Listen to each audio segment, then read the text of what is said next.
Alors je vous présente un réseau nettoyable en PEHD, c'est un polyéthylène de qualité alimentaire sans recyclage. Je m'approvisionne chez Brink pour ces réseaux.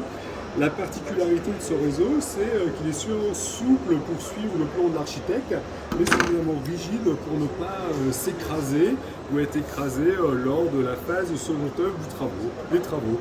Il est cannelé car on va pouvoir y positionner un joint d'étanchéité et un clips qui permettra de réaliser le blocage dans les supports de bouche ou au niveau du boîtier de distribution.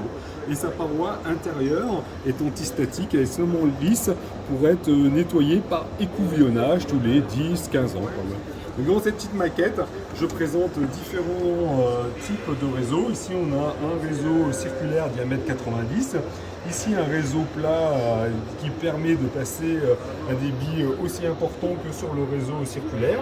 Et ici, des réseaux d'un diamètre plus petit, diamètre 75. Toutefois, dans cette gamme-là, on parle du diamètre extérieur.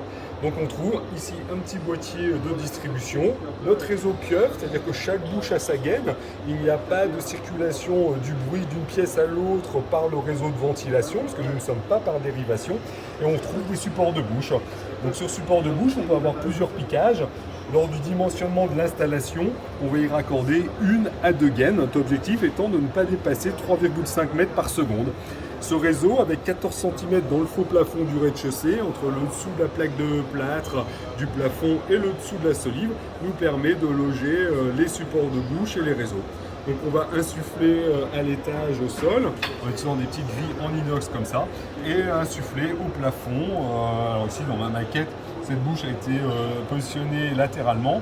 Il y en a une de chaque côté. On va pouvoir insuffler ou extraire dans les pièces vides, humides et dans les pièces de vie.